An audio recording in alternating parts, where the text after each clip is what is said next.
पंतप्रधान मोदी शहांनी बाळासाहेब ठाकरेंचा पक्ष चिन्ह विकलं. खासदार संजय राऊत यांचा गंभीर आरोप. तर केंद्रीय निवडणूक आयोगावरही घणाघाती टीका.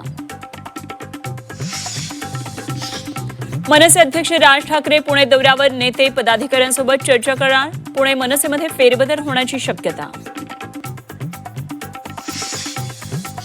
सरकारच्या परराष्ट्र धोरणाची राहुल गांधींकडून खिल्ली. जागतिक नेत्यांची गळाभेट घेणं म्हणजे परराष्ट्र धोरण नाही.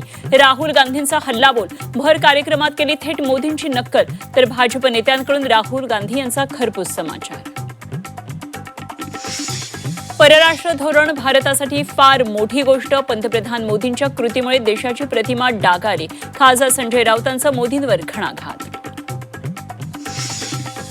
राज्यातील आश्रमशाळेत 2 वर्षात 584 विद्यार्थ्यांचा मृत्यू. 5% मृत्यूचा सर्पदंश कारणीभूत. तर अनुदानित आश्रमशाळेपेक्षा सरकारी आश्रमशाळांची स्थिती अधिक बिकट. आदिवासी वसतिगृहातील नव्या शासन निर्णयाविरोधात विद्यार्थ्यांचा ठिय्या. नागपूरमध्ये आदिवासी विद्यार्थ्यांचं आंदोलन. वसतिगृहातील 26 वर्ष वयोगटाची अट रद्द करण्याची मागणी.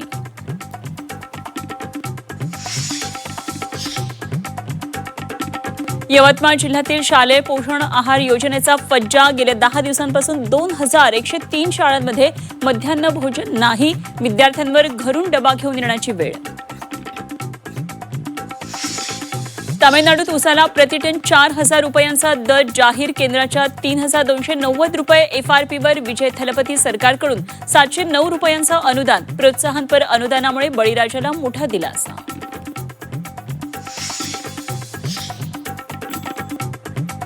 मुंबईकरांचा प्रवास महागणार. रिक्षा टॅक्सीच्या भाड्यात 1 रुपया वाढीचे संकेत. टॅक्सीचे किमान भाडं 31 वरून 33 होणार असल्याची माहिती. रिक्षा टॅक्सी चालकांना मराठी शिकण्यास मुदतवाढ. अमराठी चालकांना महिनाभराची मुदत. महिनाभरामध्ये मराठी न शिकल्यास परवाना 3 महिने रद्द. सिडकोची ईडब्ल्यूएससाठी 4,779 घरांची लॉटरी. खारघर. कळंबोलीसह तळोजामध्ये 23 ते 43 लाखांमध्ये मिळणार हक्काचं घर. उद्यापासून ऑनलाईन नोंदणी सुरू होणार. चाकण एमआयडीसीमधील खड्ड्यांनी घेतला 2घांचा बळी. खड्ड्यांमुळे दुचाकी घसरून 2 तरुणांचा मृत्यू. वारंवार होणाऱ्या अपघातामुळे नागरिकांकडून संताप व्यक्त. आणि उत्तराखंडच्या चमोलीत निर्माणाधीन बोगद्यात भूस्खलन.